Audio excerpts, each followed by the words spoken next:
محترم حضرات، قابل صد احترام معزز سامعین، اللہ رب العزت نے انسان کو پیدا فرمایا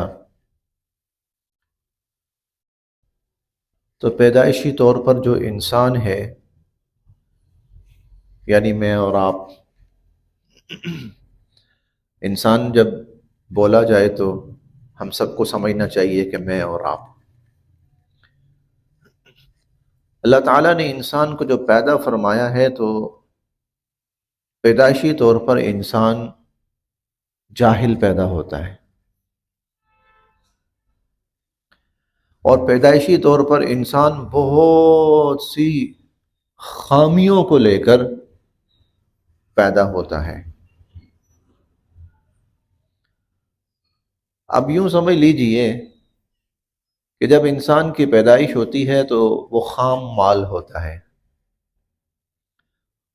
را مٹیریل ہوتا ہے، اور جو خام مال ہوتا ہے نا، را مٹیریل جو ہوتا ہے وہ آڑا ترچھا ہوتا ہے، بد شکل ہوتا ہے، اس کے اندر کوئی خوبصورتی نہیں ہوتی، اس کے اندر کوئی جمال نہیں ہوتا، اس کی حالت ایک پتھر کسی ہوتی ہے، اس کی حالت ایک آڑی ترچھی اور بے رونق چیز کی ہوتی ہے۔ انسان کو بھی اللہ تعالیٰ نے جب پیدا فرمایا ہے تو اس میں ایک فرق یہ ہے کہ ظاہری اعتبار سے تو یہ بڑا خوبصورت ہوگا، اس کی جو لک ہے، اس کی جو ظاہری شکل ہے وہ تو بڑی خوبصورت ہوگی، لیکن انسان اپنے اخلاق کے اعتبار سے اور کردار کے اعتبار سے بڑی خامیاں لے کر پیدا ہوتا ہے۔ اسی لیے اللہ تعالیٰ خود قرآن کریم میں فرماتے ہیں واللہ اخرجکم من بطون امہاتکم لا تعلمون شیئا، اللہ نے تمہیں تمہاری ماؤں کے پیٹوں سے اس حال میں نکالا کہ تمہیں کسی چیز کا کچھ پتہ نہیں تھا، جاہل تھے، انسان جاہل پیدا ہوا۔ وَجَعَلَ لَكُمُ السَّمْعَ وَالْأَبْصَارَ وَالْأَفْئِدَةَ، اللہ نے تمہیں کان دیے، اللہ نے تمہیں آنکھیں دی، اللہ نے تمہیں دل و دماغ دیے۔ یہ کیوں دیے؟ تاکہ تم علم حاصل کرو اور جہالت سے نکلو، سمجھ حاصل کرو اور حماقت اور بے وقوفی سے بچو۔ قرآن کریم میں اللہ تعالیٰ یہ بھی فرماتے ہیں خلق الانسان ضعیفا، انسان بڑا کمزور پیدا کیا گیا ہے۔ یہ بھی اللہ تعالیٰ فرماتے ہیں ان الانسان خلق ہلوعا، انسان جھگڑالو پیدا ہوا ہے، انسان پیدائشی طور پر جھگڑالو ہے۔ ان الانسان ظلوما انہ کان ظلوما جہولا، یہ ظالم ہے، یہ جاہل ہے۔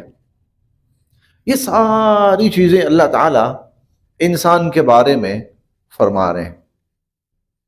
تو انسان جب پیدا ہوا ہے تو خامیوں کا مجموعہ ہے، خامیوں کا مرکب ہے۔ اس کے اندر تکبر ہے، اس کے اندر حرص ہے، اس کے اندر بے صبری ہے، اس کے اندر بزدلی ہے، اس کے اندر جہالت ہے، بہت کچھ ہے اس کے اندر، خامیوں کا مجموعہ ہے۔ یہ انسان خامیوں کا مجموعہ ہے، جب پیدا ہوا ہے تو خامیوں کا مجموعہ ہے۔ اب اللہ تعالیٰ کیا چاہتے ہیں یہاں پر انسان سے اللہ تعالیٰ یہ چاہتے ہیں کہ یہ اپنی خامیوں کو دور کرے، اپنی خامیوں کو دور کرے اور اپنے اندر خوبیاں پیدا کرے۔ یہ جو میں اور آپ ہم بیٹھے ہوئے ہیں نا، تو ہم اپنے اندر بڑی خامیاں لے کے بیٹھے ہوئے ہیں۔ اللہ تعالیٰ یہ چاہتے ہیں کل جب یہ بندہ میرے پاس آئے آخرت میں، اور جب یہ اللہ سے ملاقات کرے، اللہ سے اس کی ملاقات ہو، تو یہ ان خامیوں سے پاک ہو چکا ہو، یہ خامیوں سے، اور اس کے اندر اچھی صفات اور عادات اور خوبیاں پیدا ہو چکی ہوں، تو وہ ہم نے کرنی ہے اپنے اندر۔ وہ خامیاں اپنے اندر سے نکالنی ہیں جو اللہ کو پسند نہیں ہے، اور وہ خوبیاں اپنے اندر پیدا کرنی ہیں جو اللہ تعالیٰ کو پسند ہیں، جو اللہ تعالیٰ ہمارے اندر دیکھنا چاہتے ہیں۔ میں پھر عرض کر رہا ہوں، بڑے دھیان سے سننے والی یہ باتیں، یہ جو صوفیہ حضرات ہیں نا، تو وہ ایک اصطلاح استعمال کرتے ہیں، اور وہ اصطلاح ہے رذائل۔ رذائل رذیل کی جمع ہے، اور رذائل کہتے ہیں وہ عادات جو انسان کو گھٹیا بنا کے رکھ دیتی ہیں اور اسے ذلیل و رسوا بنا کے رکھ دیتی ہیں، رذائل انہیں کہتے ہیں۔ اور انسان کے اندر رذائل ہیں۔ اب دوسری جو اصطلاح استعمال کرتے ہیں وہ ہیں خصائل۔ خصائل کا مطلب ہے وہ صفات، وہ عادات، وہ طور اطوار جو انسان کو خوبصورت بنا کے رکھ دیتے ہیں، مزین کر دیتے ہیں، عظیم کر دیتے ہیں، وہ صفات، وہ خوبیاں، وہ عادات و اطوار۔ تو انسان جب پیدا ہوا ہے تو اس کے اندر بڑے رذائل ہیں۔ اللہ تعالیٰ یہ چاہتے ہیں کہ یہ جو گھٹیا عادات اس کے اندر ہیں یہ نکالے اپنے اندر سے، اور وہ صفات پیدا کرے جو مجھے پسندیدہ ہیں اور جو مجھے محبوب ہیں۔ اب وہ دو تین صفات آپ کے سامنے بیان کرنی ہے جو اللہ تعالیٰ کو پسند ہیں، اللہ تعالیٰ کو محبوب ہیں، تو وہ انسان اپنے اندر پیدا کرے۔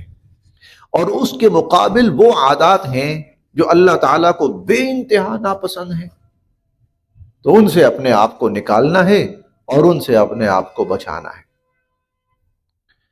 ان عادات میں سے جو اللہ تعالیٰ کو نہیں پسند، اور بالکل نہیں پسند، بلکہ جو میں جملہ عرض کرنے لگا ہوں یہ حضور علیہ الصلوۃ والسلام کی حدیث مبارکہ کا ترجمہ ہے کہ وہ عادت جس کا ذرہ بھی اللہ کو انسان کے اندر پسند نہیں ہے،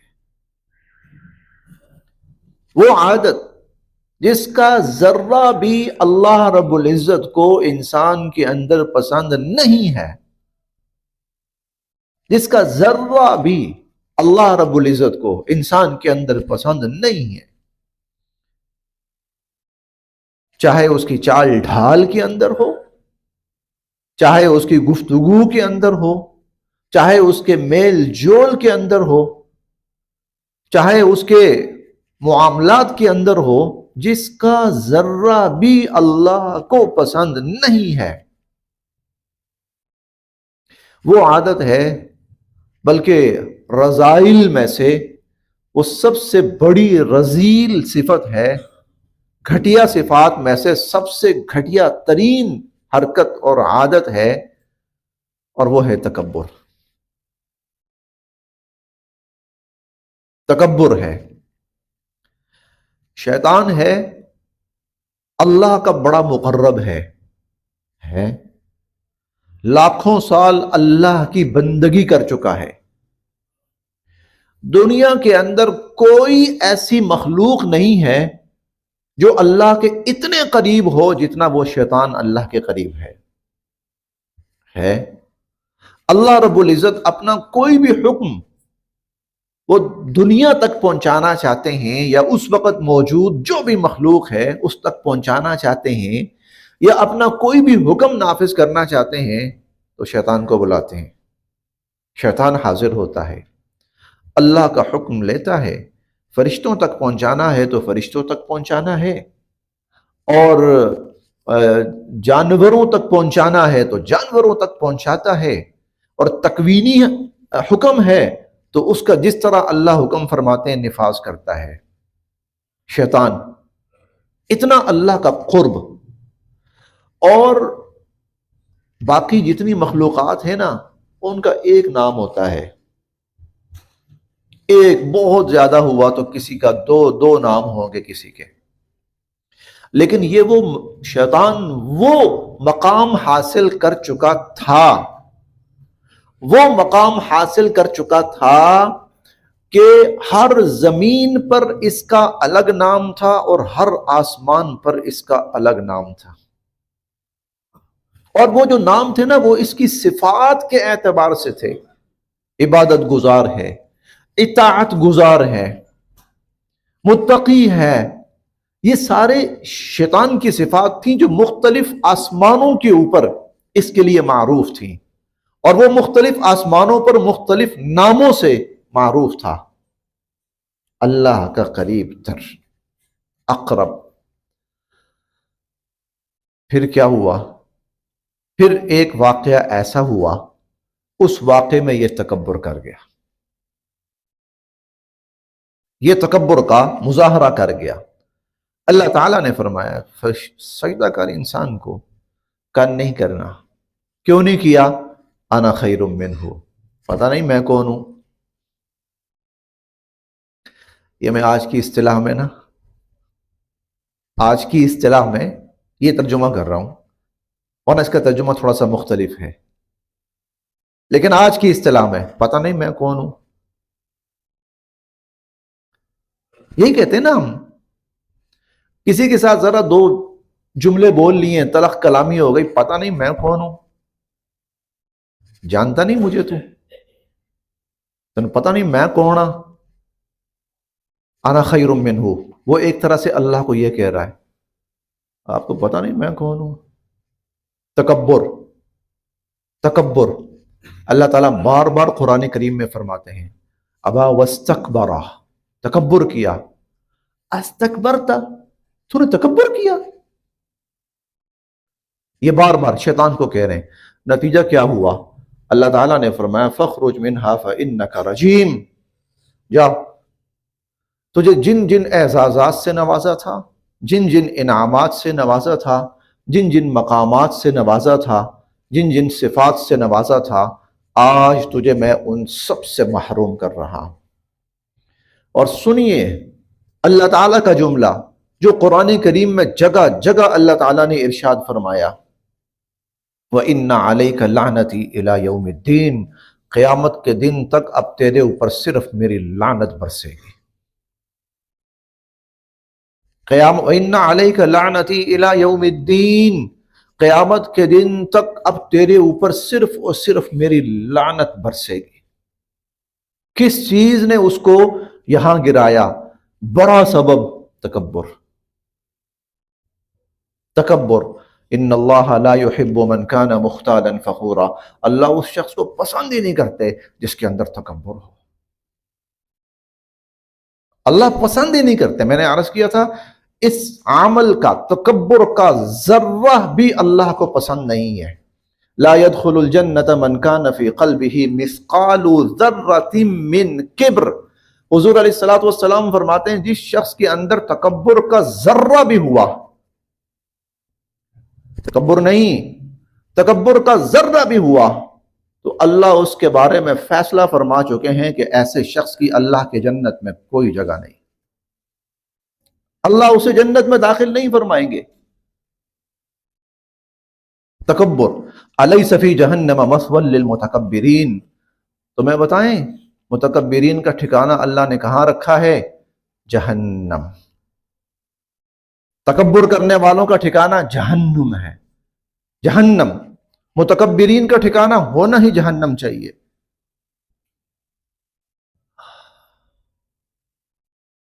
جی بالکل.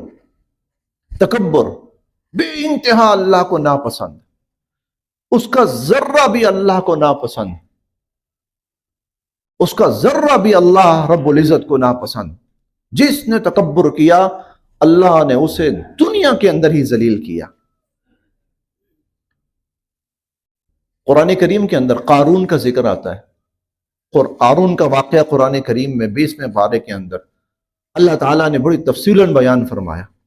فخرج على قومه في زینته قال الذين يريدون الحياة الدنيا يا ليت لنا مثل ما أوتي قارون إنه لذو حظ عظيم وقال الذين أوتوا العلم ويلكم ثواب الله خير لمن آمن وعمل صالحا. تو وہ بڑے متکبرانہ انداز کے اندر وہ نکلا، لوگوں کے درمیان نکلا. اسے اللہ کے لوگوں نے، کچھ بندوں نے کہا، اللہ کے نیک بندوں نے، احسن کما احسن اللہ الیک ولا تبغ الفساد فی الارض. دیکھو بھئی اللہ نے تیرے ساتھ نیکی کی، بھلائی کی، تو اللہ کے بندوں کے ساتھ نیکی کر، بھلائی کر. اچھائی کا معاملہ کر، کہتا کون سا اللہ، کون سا انما اوتیتہ علی علم، ارے میں نے تو اپنے طاقت کے بل بوتے پہ سب کچھ حاصل کیا ہے، میرے پاس جو کچھ ہے میری ہمت ہے، میرا طاقت ہے، میرا علم ہے، میرا ہنر ہے، میری صلاحیت ہے۔ اللہ تعالیٰ فرماتے ہیں فَخَسَفْنَا بِهِ وَبِدَارِهِ الْأَرْضِ، ہم نے جو کچھ جس کو وہ کہہ رہا تھا نا اپنی تکبر اور اپنی طاقت اور تکبر کا مظاہرہ کر رہا تھا، ہم نے وہ سب کچھ اس کے اوپر لاد کے اس کو زمین میں دھنسا دیا، اور حضور علیہ الصلوۃ والسلام فرماتے ہیں قیامت تک زمین کے اندر دھنستا ہی چلا جائے گا۔ پھر اسی کا ساتھی، بڑا ساتھی اس کا فرعون، انا ربکم الاعلی، مجھ سے بڑا رب تو کوئی ہے ہی نہیں ہے دنیا میں، مجھ سے بڑا کوئی رب دنیا میں ہے ہی نہیں، انا ربکم الاعلی، جو سب سے بڑا الاعلی جو ہے نا رب، وہ میں ہوں، وہ میں ہوں۔ اللہ رب العزت نے فرمایا اچھا، سمجھایا جتنا سمجھایا، اور پھر جب وہ اپنے تکبر سے نہ نکلا، اور قرآن کریم اس کے لیے یہی الفاظ استعمال کرتا ہے، یہی الفاظ تکبر کے الفاظ، اور جب وہ اس تکبر سے نہ نکلا تو اللہ رب العزت نے اسے اس طرح ذلیل کر کے مارا کہ اس کے علاوہ کسی کو اس طرح ذلیل کر کے نہیں مارا گیا۔ فَالْيَوْمَ نُنَجِّيكَ بِبَدَنِكَ لِتَكُونَ لِمَنْ خَلْفَكَ آيَةً وَإِنَّ كَثِيرًا مِّنَ النَّاسِ عَنْ آيَاتِنَا لَغَافِلُونَ۔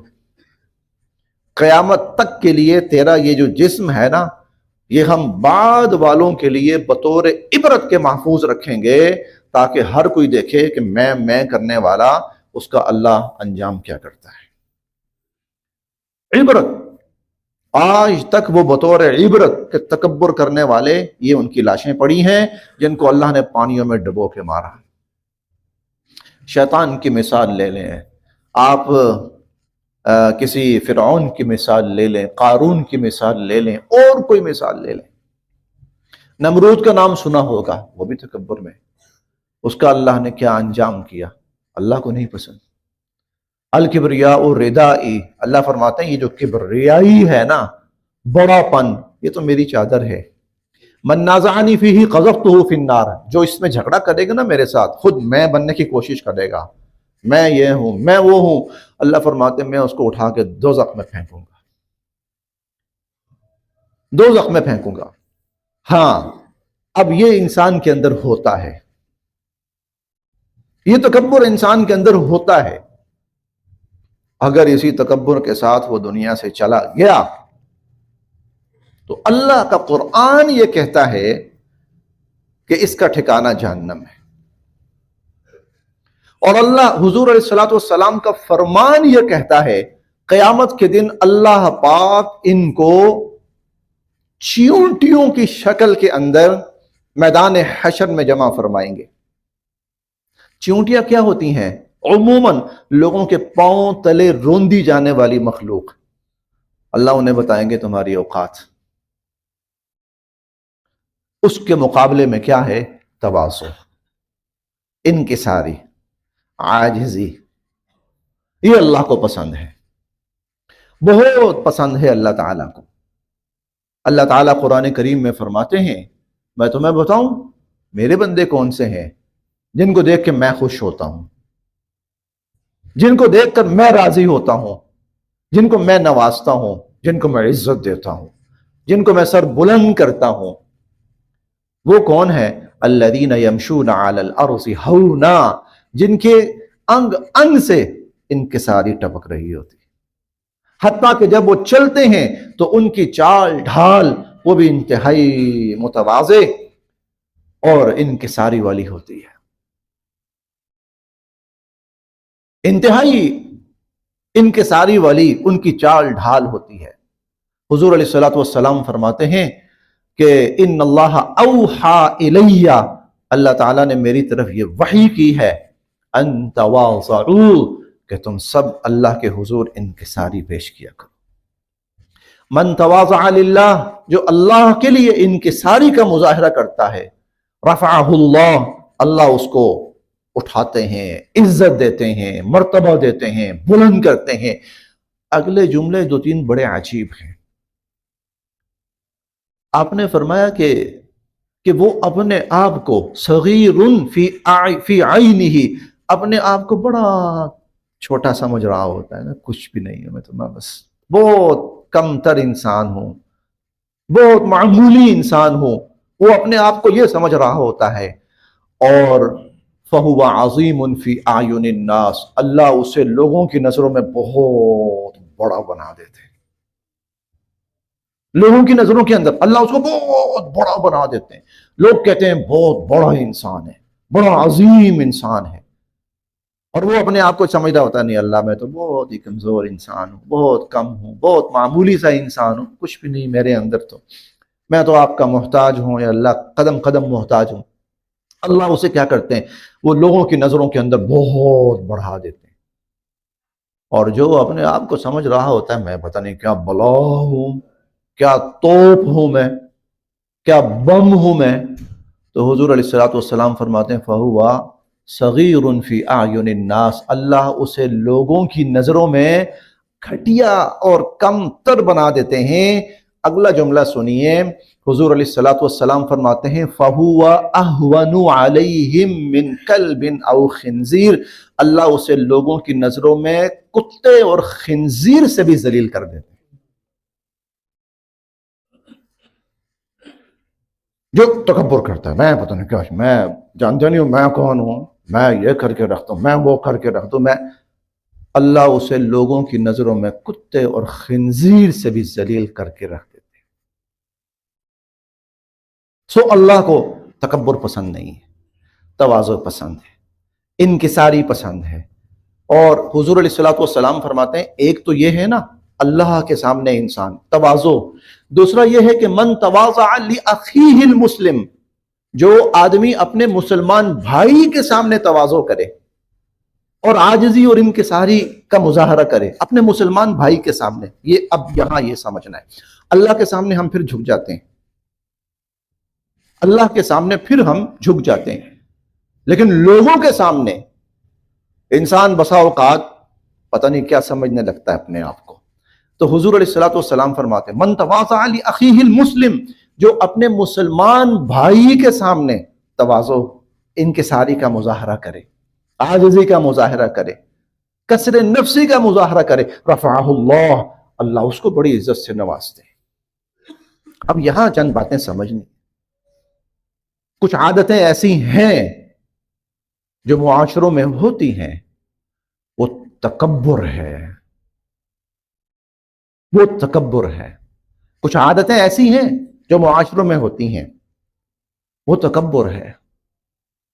مثلا انسان گزر رہا ہے، سامنے سے کوئی آ رہے ہیں، یہ ان کو دیکھ کر سلام بھی نہیں کرتا، تکبر ہے. دوسروں کو سلام نہ کرنا تکبر ہے، کیونکہ حضور علیہ الصلوۃ والسلام فرماتے ہیں البادی بالسلام بریء من الکبر، جو سلام میں پہل کرتا ہے اللہ اس کے دل سے تکبر مٹا دیتے ہیں، نکال دیتے ہیں اس کے دل سے. لیکن یہ شخص وہ ہے گزرتا ہے سلام بھی نہیں کرتا کسی کو، کیوں؟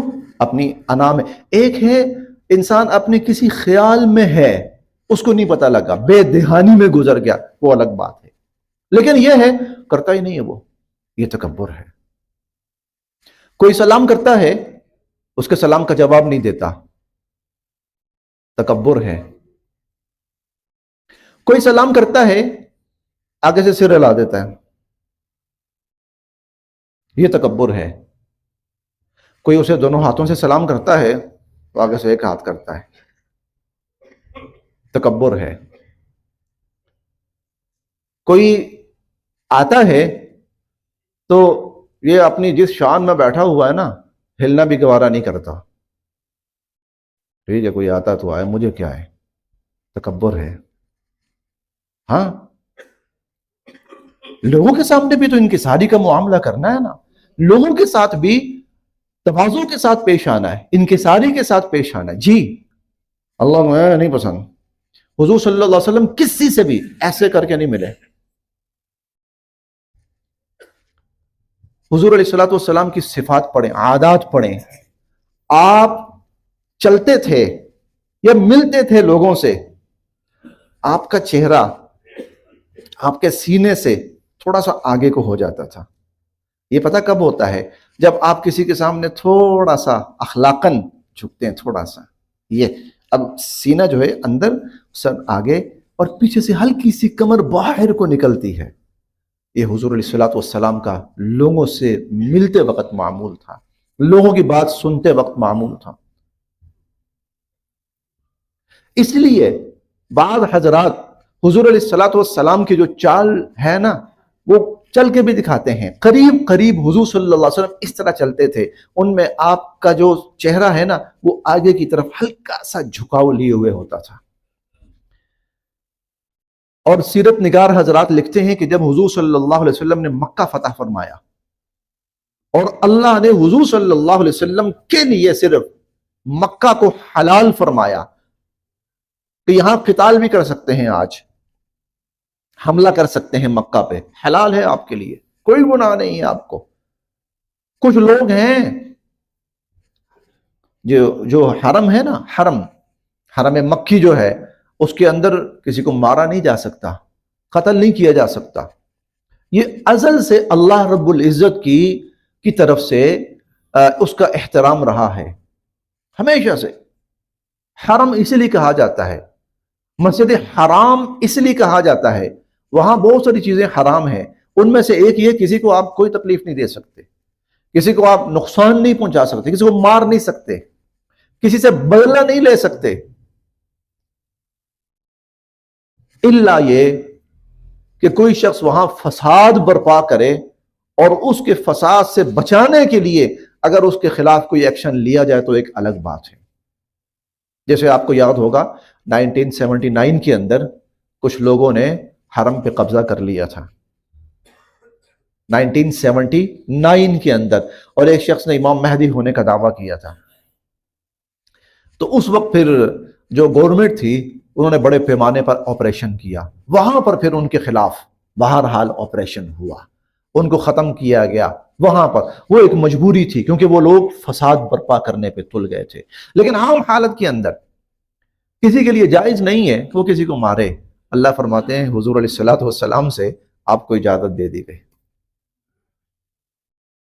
مکہ کی حرم کی تاریخ میں صرف ایک مرتبہ حضور صلی اللہ علیہ وسلم کو اجازت دی گئی کہ آپ یہاں حملہ کر سکتے ہیں، آپ حرم کے اندر لوگوں کو قتل کر سکتے ہیں. چنانچہ حرم کے اندر، خانہ کعبہ کے اندر کچھ لوگوں کو قتل کیا گیا. اللہ کی اجازت تھی، یہ صرف حضور صلی اللہ علیہ وسلم کے لیے.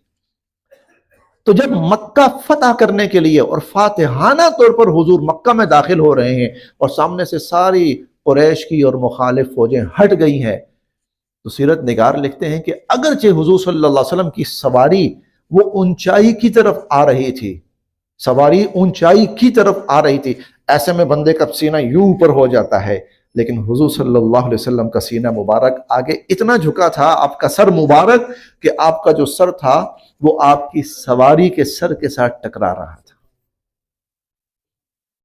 تواضع، انکساری، چال میں، ڈھال میں، یہ طریقہ ہے. تو لوگوں کے سلام کا جواب نہ دینا، دانستہ لوگوں کو سلام نہ کرنا، کوئی سلام کرے تو صرف آگے سے سر ہلا دینا، ٹھیک ہے، آدھی سی انگلیاں آگے کرنا، یہ سب تکبر کی علامتیں ہیں. کوئی آئے اور اس کو عزت نہ دینا اور اپنی جگہ سے ذرا نہ ہلنا، یہ حضور صلی اللہ علیہ وسلم کا معمول تھا. آپ تشریف فرما ہوتے تھے، کہیں پر بھی کوئی آیا ہے، آپ باوجود اس کے کہ جگہ ہوتی ہے آپ تھوڑا سا ہلتے تھے اس کے لیے. بیٹھے، وہ کہتا اللہ کے نبی آپ زحمت نہ فرمائیے، تشریف رکھیے، جگہ ہے. آپ فرماتے تھے نہیں بھائی، مسلمان کا اکرام ہے، مسلمان کا اکرام ہے. تو ایسے جملے، ایسے انداز جن کے اندر تکبر ہو، اللہ کو نہیں پسند. حضرت لقمان حضور علیہ الصلوۃ والسلام سے بہت پہلے ایک اللہ کے بڑے نیک بندے گزرے، بہت ہی نیک انسان تھے، اور اتنے نیک انسان تھے کہ اللہ رب العزت نے ان کی نیکی کی بنا پر اور ان کے تقوی کی بنا پر پوری ایک سورت قرآن کریم میں ان کے نام پر نازل فرمائی، سورہ لقمان. اس سورہ لقمان کے اندر ان کی کچھ نصیحتیں جو انہوں نے اپنے بیٹے کو کی اتنی قیمتی تھیں کہ اللہ رب العزت نے قرآن کا حصہ بنایا. ان میں سے ایک یہ بھی ہے وَقْصِدْ فِي مَشْيِكَ وَاغْضُضْ مِنْ صَوْتِكَ. اے بیٹا وَقْصِدْ فِي مَشْيِكَ، جب چلو میانہ روی کے ساتھ چلو. میانہ روی کا مطلب کیا ہے؟ اپنے آپ کو جھکائے ہوئے. وَقْصِدْ فِي مَشْيِكَ وَاغْضُضْ مِنْ صَوْتِكَ، بات کرو نا تو آہستہ، گلا پھاڑ کے نہیں، چیخ چیخ کے نہیں. اگلا جملہ اللہ کی طرف سے ہے ان انکر الاصوات لصوت الحمیر. روئے زمین پر جو سب سے بری آواز اللہ کو لگتی ہے نا وہ گدھے کی آواز ہے. کیوں؟ کہ وہ گلا پھاڑ کر آواز نکال رہا ہوتا ہے. اللہ کو یہ گلا پھاڑ کر بولنے والے پسند نہیں. اسی لیے وغضض من صوتک. اور ایک نصیحت یہ بھی کی ولا تصعر خدک للناس، ولا تصعر خدک للناس. جب لوگوں سے ملنا ہو نا تمہارے چہرے پہ ہلکی سی مسکراہٹ ہو، چہرے پہ نرمی ہو. یہ نہ ہو چہرہ پھلایا ہوا ہے اور پیشانی پہ بل ڈالے ہوئے ہیں اور آنکھوں سے شرارے نکل رہے ہیں. نہیں ولا تصعر خدک للناس، منہ پھلا کے غبارہ بنا کے اور پیشانی پہ بل ڈال کے لوگوں سے نہیں ملنا. ولا تمشی فی الارض مرحا، اور زمین میں اکڑ کے نہیں چلنا. انک لن تخرق الارض، تم کون سے زمین کو پھاڑ دو گے. ولن تبلغ الجبال طولا، اور اکڑ کے چلنے سے تم کون سا پہاڑ سے اوپر نکل جاؤ گے. وہ 4 ساڑھے 4 5 فٹ کا انسان ہے، بس وہی رہے گا، نہ 1 انچ اوپر ہونے والا ہے نہ نیچے ہونے والا ہے. اللہ کو یہ باتیں اتنی پسند آئیں جو انسان کے اندر انکساری پیدا کرتی ہیں، اللہ نے قرآن کا حصہ بنایا. وہ عادات جو اللہ کو پسند ہیں، جن پر آخرت کے فیصلے ہونے ہیں، جن پر آخرت کے فیصلے ہونے ہیں، جن پر دنیا میں اللہ کی رحمت متوجہ ہونی ہے اور آخرت میں اللہ کی طرف سے جنت کے فیصلے ہونے ہیں، ان میں سے ایک صفت انکساری ہے، تواضع ہے. تواضع اور انکساری ہے، اللہ کو بہت پسند ہے. ہم جو کہتے ہیں نا بس اوقات تیرے نہیں پتا میں کچھ بڑا پیڑا آئے گا وہاں، استغفر اللہ العظیم، ایسا جملہ کہنا بھی نہیں چاہیے. یہ تکبر ہے. میں پتہ نہیں کیا ہوں، تمہیں پتہ نہیں میں کون ہوں. ہاں جی، ایسے جب جملے نا کہیں بولے گئے تھے کسی زمانے میں، تو اللہ تعالیٰ نے قرآن کریم نازل فرمایا انا خلقناکم من ذکر و انثی.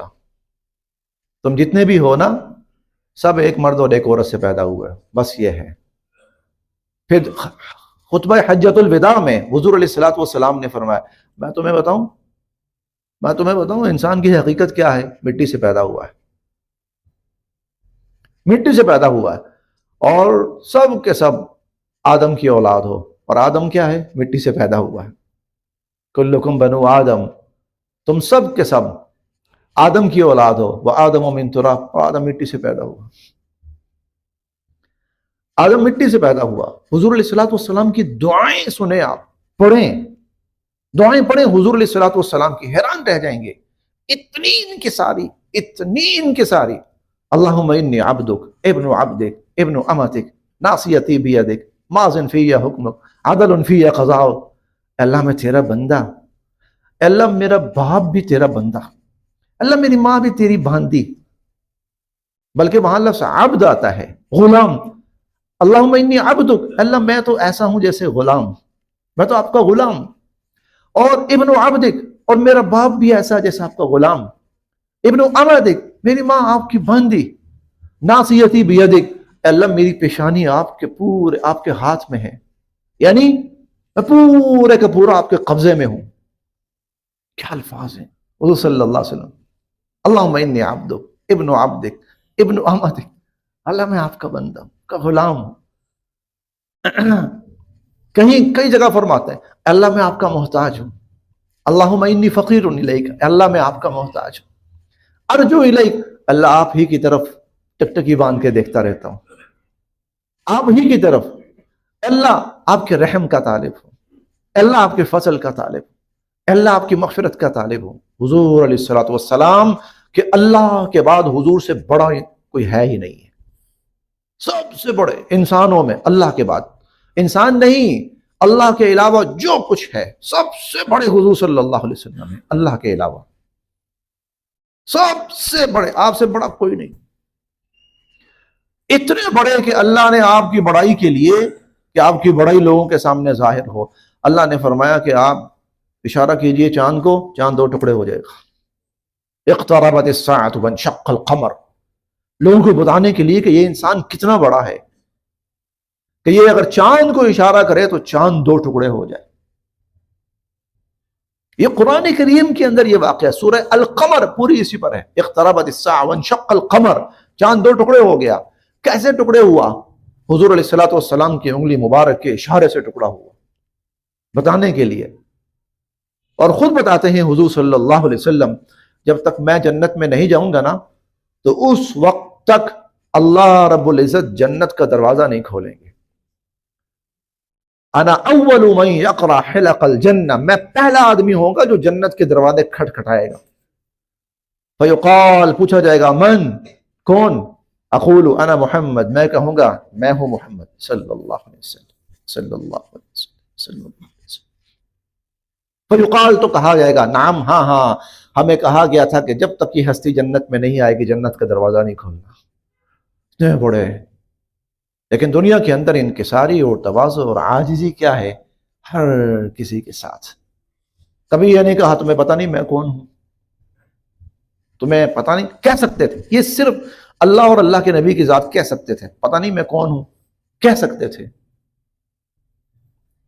کفار نے آپ پہ ہاتھ اٹھایا، کہہ سکتے تھے اے خبردار، پتہ نہیں میں کون ہوں، کہہ سکتے تھے۔ پورا حق تھا حضور علیہ الصلوۃ والسلام کو یہ کہنے کا، تھے واقعتاً تھے، کہ جن کو کہا گیا تھا کہ پہاڑ آپ کے لیے چلائے جا سکتے ہیں، جن کو کہا گیا تھا کہ پہاڑ آپ کے لیے سونا بنائے جا سکتے ہیں، جن کو کہا گیا تھا آپ اگر جینا چاہتے ہیں تو جب تک جینا چاہتے ہیں آپ کو زندگی دی جا سکتی ہے، اور اگر آپ اللہ سے ملنا چاہتے ہیں تو اللہ آپ کی ملاقات کا مشتاق ہے، جس کو کہا گیا تھا۔ اگر جینا چاہتے ہیں، جب تک جینا چاہتے ہیں جی سکتے ہیں، لیکن اگر آخرت چاہتے ہیں، جانا چاہتے ہیں، تو اللہ آپ کی ملاقات کا منتظر ہے۔ تو آپ نے فرمایا اللہم بالرفیق الاعلی، نہیں نہیں، جب اللہ جیسا رفیق ہو تو اور کیا چاہیے، میں وہاں جانا چاہتا ہوں، کہاں میں جانا چاہتا ہوں وہاں۔ وہ کہہ سکتے تھے تمہیں پتہ نہیں میں کون ہوں، جس کی ملاقات کا اللہ منتظر ہے، جس سے ملنے کا اللہ مشتاق ہے، کہہ سکتے تھے، کہہ سکتے تھے۔ تمہیں پتہ ہے قیامت کے دن جب تک میں نہیں آؤں گا نا کوئی حساب کتاب شروع نہیں ہوگا، کہہ سکتے تھے، لیکن انہوں نے نہیں کہا۔ ہم کون ہیں، ہماری اوقات کیا ہے، ہماری حیثیت کیا ہے؟ ہمارے ساتھی ملک نصیر احمد صاحب ہمارے ساتھ یہاں نماز پڑھتے رہے، بدھ کا دن نماز پڑھی، پورا دن نمازیں پڑھی، فجر کے بعد یہیں مسجد میں ساتھیوں کے ساتھ بیٹھ کر بھرپور ناشتہ کیا، میں ناشتہ نہیں، بھرپور ناشتہ۔ دوپہر کو میں نے خود دیکھا، ظہر کی نماز پڑھی، عصر کی نماز یہیں پڑھی، نماز پڑھ کر گھر گئے، عشاء کا وقت، مغرب کا وقت ہوا، نماز کے لیے وضو کیا، تو اوپرلے پورشن میں تھے تو اوپر سے نیچے آنے لگے، تو آخری سیڑھی پہ پہنچے تو یکدم اٹیک سا ہوا، تو وہیں پر گرے، جتنی دیر میں بچے آئے کرسی پر بٹھائے فوت ہو گئے۔ بس بس بس جی بس بس ہاں، میری 1.5-2 ماہ پہلے کی بات ہے، رشتے میں خالہ لگتی ہیں، ان کا انتقال ہوا، صبح اٹھی ہیں، سارے کام کیے گھر کے روٹین کے، اور دھوپ میں بیٹھی ہوئی تھیں تو ان کی نواسی آئی، اسے کہتی ہیں کہ تو بیٹھ میں چائے بناتی ہوں، وہ کہتی ہیں نہیں نہیں نو بیٹھو میں نے چائے نہیں، نہیں نہیں بیٹھو میں چائے بناتی ہوں، اٹھی اٹھ کے بیٹھ گئی، بیٹھ کے لیٹ گئی، بچے آئے، اٹھایا ہلایا جلایا فوت ہو۔ بس اس لیے اللہ نے کسی انسان کو اجازت نہیں دی کہ وہ میں کرے، جس نے کہا میں، اللہ نے کہا فرعون کو دیکھو، میں قارون کو دیکھو، ایسا زمین میں دھنسایا ہے، قیامت تک دھنستا رہے گا، نمرود کو ایسا ذلیل کیا ہے کہ مچھروں کے ہاتھوں مروایا ہے، فرعون کی لاش کو پانی میں ڈبویا ہے۔ اللہ کیا پسند ہے آپ کو؟ انکساری پسند ہے۔ جب کوئی میرے سامنے عاجزی کا مظاہرہ کرتا ہے اور بندوں کے سامنے عاجزی کا مظاہرہ کرتا ہے، میں اسے عزت دیتا ہوں۔ اللہ ہم سب کو تواضع کی توفیق نصیب فرمائے، تکبر سے اللہ پاک اور تکبر کے ذرے سے بھی اللہ پاک ہم سب کی حفاظت